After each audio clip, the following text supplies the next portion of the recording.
อันนี้มันเงินผู้ใหญ่ใจดีฝากมานำอายเด้อ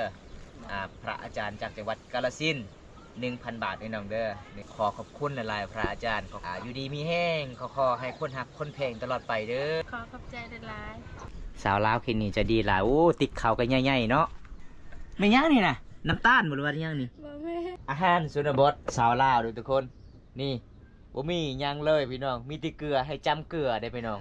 เพราะว่าบอมตาสิกลับเพื่อนกับสารน้องก็เอิญก่อนว่ากินข้าวกินน้ำก่อนจึงกลับน้องก็เลยเอาเกลือมากินเห็นบ่บ่มีหรือพี่น้องบ่น้อง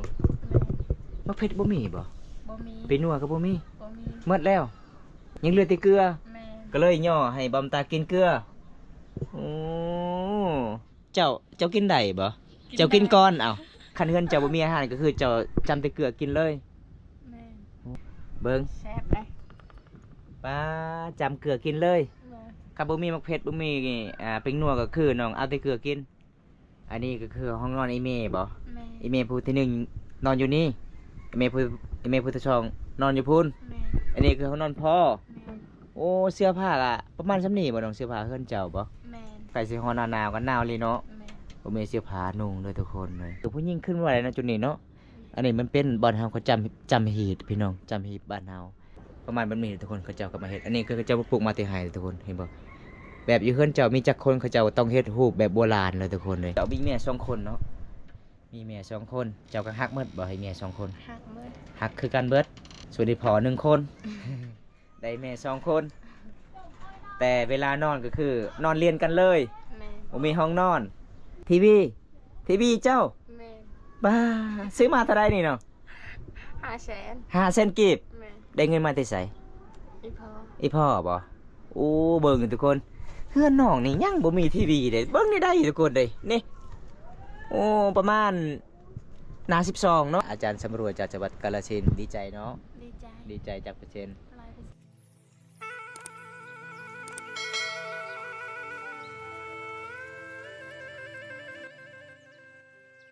เอากับสวัสดีทุกคนสบายดีบรรยากาศยามตอนเช้าๆทุกคนเลย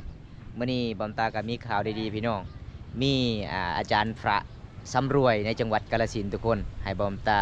ไปสะพานบุญให้อาจารย์เพิ่นกับเห็นตีคลิปบอมตาเพราะว่าเฮือนน้องกับบ่มีหยังทุกคนเลยเขากินกับบ่มีเกลือกับบ่มีพี่น้องแล้วก็ผ้านุ่งหรือว่าเสื้อผ้าสีนุ่งกับบ่มีทุกคนก็เลยมื่อนี้มีพระสำรวยติดต่อทางบ่าวบอมตาให้สะพานบุญให้ไปมอบเงินให้สาวสุขพี่น้อง 1,000 บาทแล้วก็ให้บอมตา 1,000 บาทก็ขอขอบคุณหลายๆพระอาจารย์ขอให้อยู่ดีมีแห้งขอให้ร่ำให้รวยด้วยทุกคนเลยแต่นี่บอมตาก็จะไปเยี่ยมไปยามสาวสุขก็จะได้พอหรือบ่มื้อนี้บอมตาก็จะจัดให้ตามคำขอพระอาจารย์สำรวยจากจังหวัดกาฬสินธุ์จะได้ก็ไปติดตามมาชมกันล่ะพี่น้องบอมตาก็ไปสะพานบุญนำกันทุกคนไปบรรยากาศยามเช้าๆเขตชนบทหมู่บ้านนี้เด้อทุกคนเพราะว่าหมู่บ้านนี้ก็จะเป็นสันเป็นโนนเห็นบ่อยู่ทางพุ่นก็จะเป็นสายชีละน้องนะทุกคนอันนี้จะเป็นบ้านของสาวสุขพี่น้องมื้อนี้ก็สิได้พอหรือบ่น้องสาวเขตชนบทงามแบบบ้านๆนะทุกคนอันนี้ก็จะเป็นบ้านของสาวสุขเดี๋ยวไปเย็นไปยามสาวสุขก่อนทุกคนเลยเพราะว่ามีพระอาจารย์ให้บอมตาไปสะพานบุญให้แล้วก็ไปเย็นไปยามมื้อนี้ก็สิได้พอหรือบ่น้องพี่น้องเพราะว่าจัดให้ตามคำขอเพราะว่าเฮือนศาลบ้าน2น้องประมาณนี้ทุกคนอันนี้คือมาน้ำเต่าพี่น้องเขาเจ้าก็สิเอาไว้ตักน้ำกินหรือว่าใส่น้ำโอ้นี่น้องทุกคนอยู่เฮือนอยู่ศาลเด้อพี่น้องสบายดีเห็นยังนี่นะอยู่เฮือนจะอยู่ผู้เดียวบ่อยู่เฮือนบ่กับอี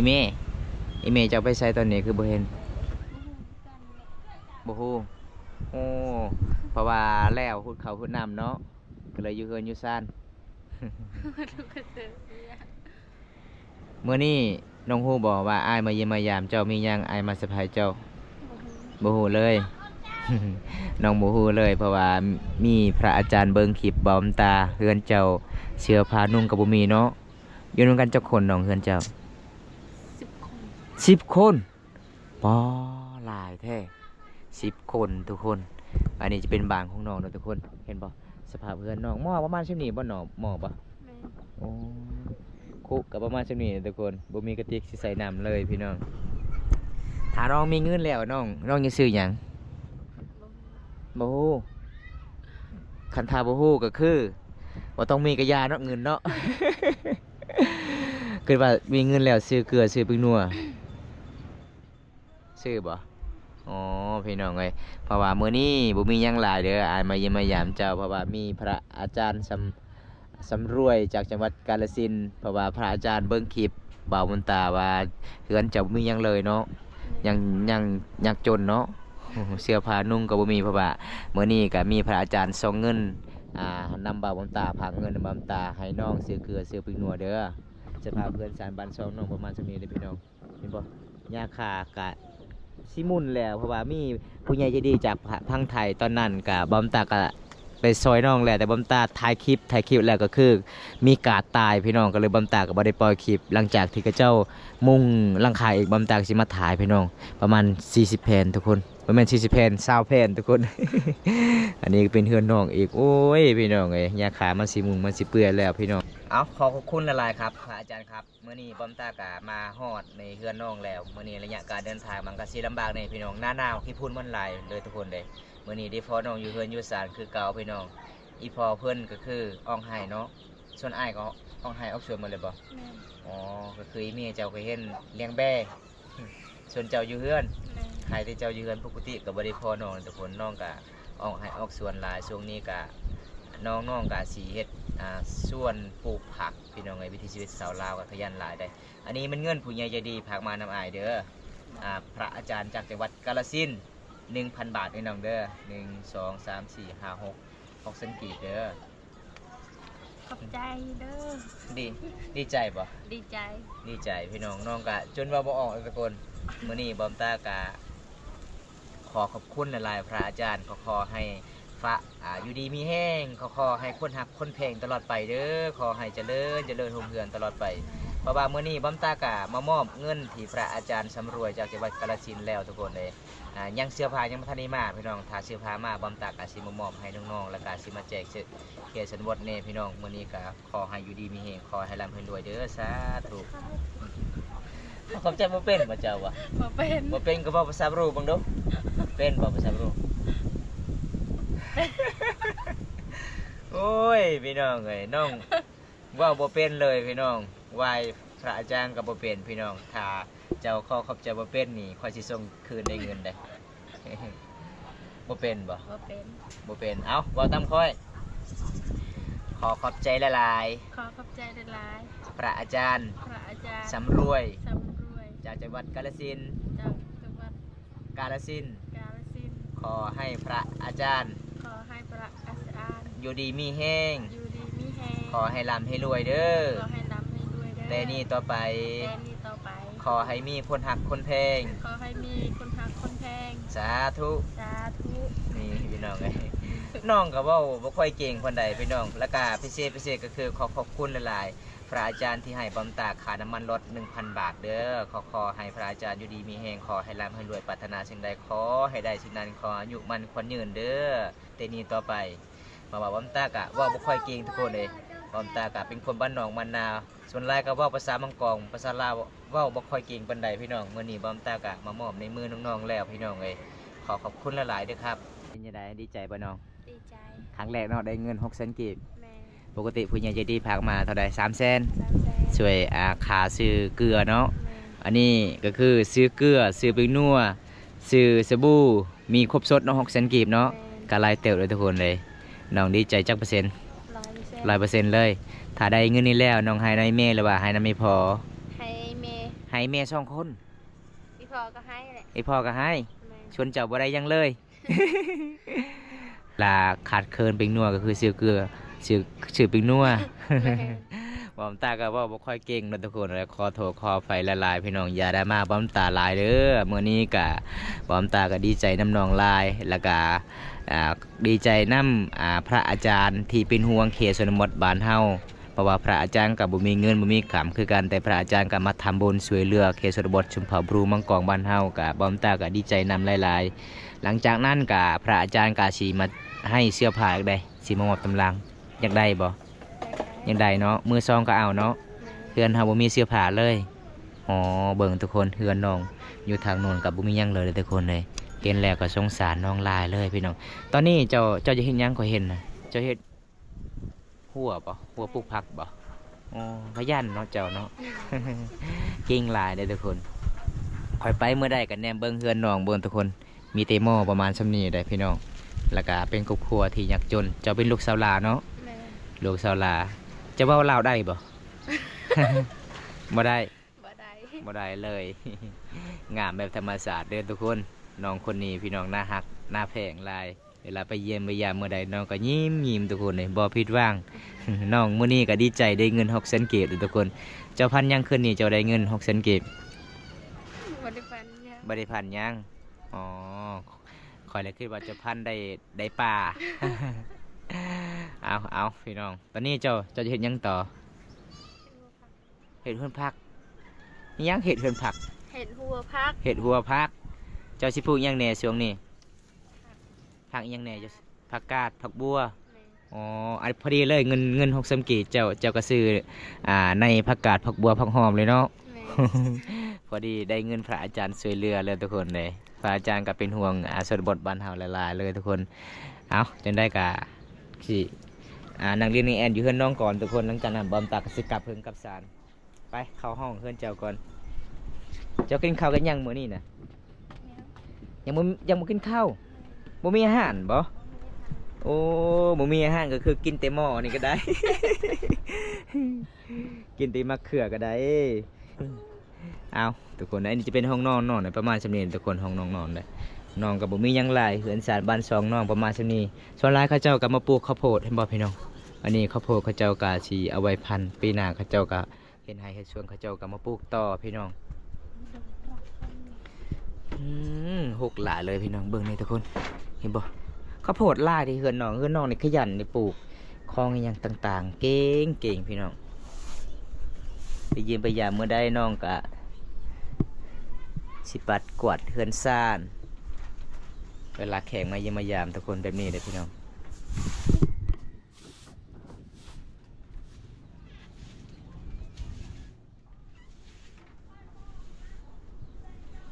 บุ้มีไผแล้วอยู่เฮือนเจ้ามื้อนี้เนาะทุกคนตอนนี้ก่อนเบาตาสิกลับเฮือนกับซานน้องกับสิย่อพักข้าวให้กินก่อนทุกคนมันเป็นตามประเพณีเด้น้องว่าตอนนี้ยังขาดเคินหลายเลยน้องว่ามีอาหารแซ่บให้บอมตากินเด้หลังจากนั้นก็ให้บอมตากลับเฮือนกับสาเด้อทุกคนประเพณีเคสนหมดชุมเผาบรูมังกรทุกคนเลยสาวลาวคิดนี่จะดีหลายโอ้ติดเขากันใหญ่ๆเนาะปลา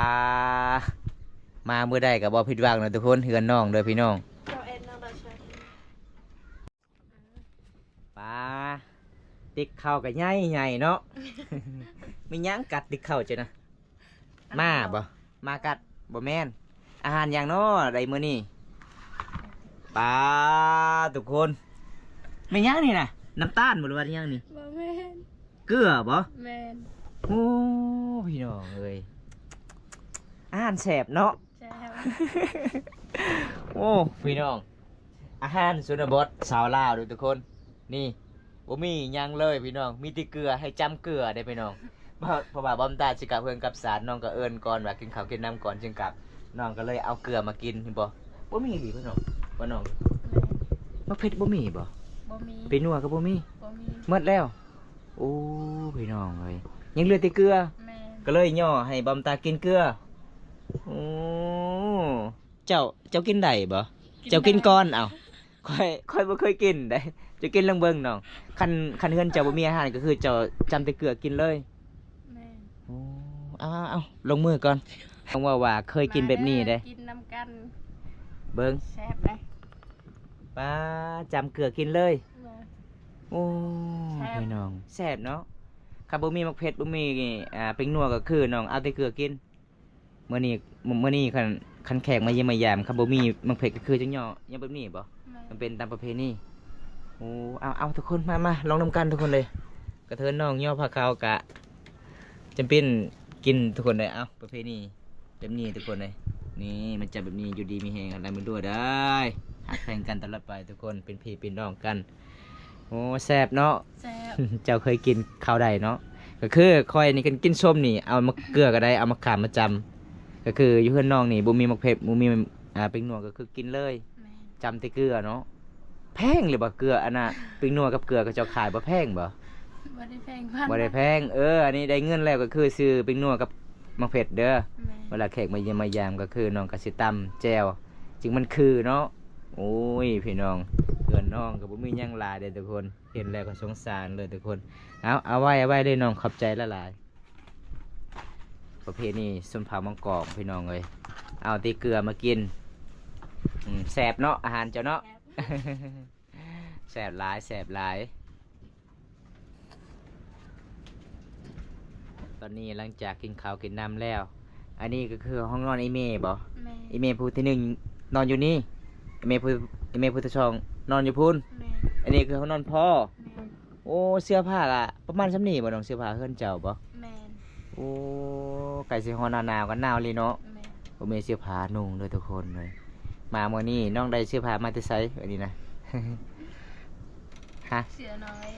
เสื้อเจ้าเองเสื้อเก่าๆเจ้า แม่ เจ้าก็เลยซักเวลานุ่งกันหนาวเนาะอ๋อเวลายามหนาวคือน้องมานุ่งทุกคน ประมาณจุดนี้เนาะทุกคนเฮือนน้องเลย อันนี้ก็คือผู้หญิงขึ้นมาอะไรนะจุดนี้เนาะ อันนี้มันเป็นบ้านเฮาเขา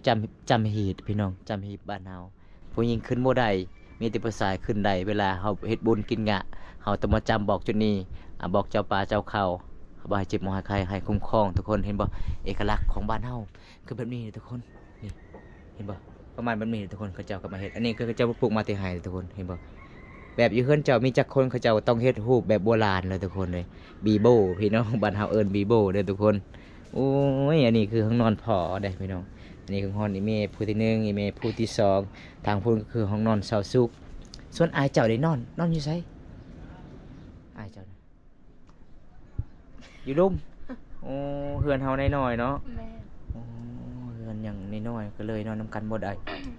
เจ้ามีแม่2คนเนาะ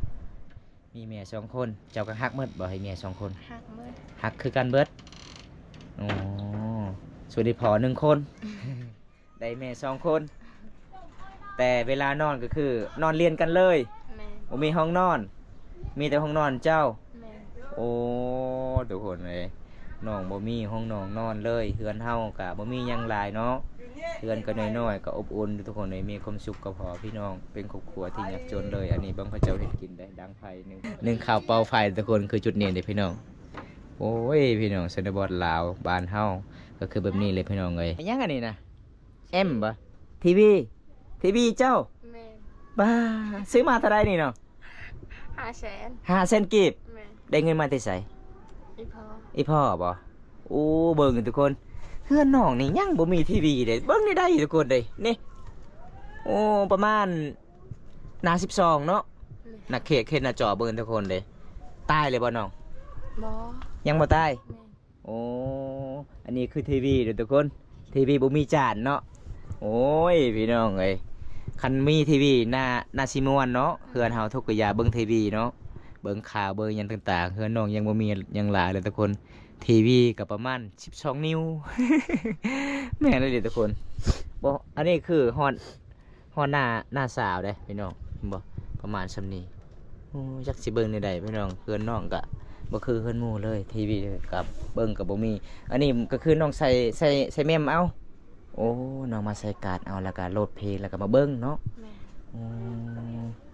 ไผพาได้มาที่ใช้ต่อเอาแต่เฮือนหมู่อืม ซาคนให้เด้อ ไผพาก็ต่อเอาแต่เฮือนหมู่เลยทุกคนเลยเฮ้ยสงสารน้องหลายเลยพี่สาวสุกมื้อนี้บ่มีหยังหลายเด้ออ้ายมาเยี่ยมมายามเด้อมื้อนี้ปอมตาก็มาสะพานบุญให้พระอาจารย์สำรวจจากจังหวัดกาฬสินธุ์ดีใจเนาะ ดีใจ ดีใจจากเปอร์เซ็นต์ 100% 100%เลยพี่น้องตอนนี้น้องก็สิเกียมเฮ็ดหัวปลูกผักเนาะ แม่ ความตากสิกลับก่อนเด้อทุกคนเลยบ่ได้รับชมคลิปนี้แล้วก็ฝากกดไลค์กดแชร์กดติดตามให้เด้อพี่น้องฝากเป็นกำลังใจให้บอมตาให้คลิปตอนต่อไปมื้อนี้มาเยี่ยมมายามน้องก็มีอาหารแซ่บมีเกลือกินเนาะ แม่ บ่มีมักเฟสกับปิ้งนัวทุกคนน้องก็ต้องย่อมันเป็นตามประเพณีบ่น้อง แม่ คำว่าย่อก็บ่ได้บ่โอ้ประเพณีบ้านเฮาตอนมื้อนี้ทุกคนเลยจะได้บอมตาสิปิดไว้ซินี้ก่อนเด้อคลิปนี้เด้อคลิปหน้าพบกันใหม่ขอกล่าวคำว่าสบายดีบ๊ายบายคนตอนนี้ปอมตากับสิกลับเพื่อนกับสารแล้วพี่น้องเอ้ยมื้อนี้ก็ขอขอบคุณหลายๆพระอาจารย์จากจังหวัดกาฬสินธุ์ก็ขอให้อยู่ดีมีแฮงขอให้ร่ำให้รวยเด้อทุกคนเลยมื้อนี้ปอมตาก็มี พระอาจารย์ติดต่อบาวตาให้ไปเยี่ยมไปยามสาวสุขพี่น้องไปสะพานบุญให้พระอาจารย์สำรวยจากจังหวัดกาฬสินธุ์และก็ขอขอบคุณอีกเทื่อหนึงพระอาจารย์ที่มอบเงินให้บาวตาให้ค่าน้ำมันรถ 1,000 บาทบาวตาก็ดีใจหลายทุกคนเลยบาวตาก็สิกลับเพิ่นกับสารละเมื่อนี้มามอบในมือน้องๆแล้วเนี่ยการเดินทางมันก็สิลำบากแน่ทุกคนก็สิฮอดหน้าหนาวพี่พุ่นมันหลายพี่น้องเอ้ยจังใดบาวตาก็ต้องสู้ๆครับสู้เพื่อผู้ใหญ่ใจดีแล้วก็เชื่อทุกๆกำลังใจคลิปหน้าก็มาพบพ่อกันใหม่ ขอกล่าวคำว่าสวัสดีครับผมบ้านสวนบ๊ายบายเด้อ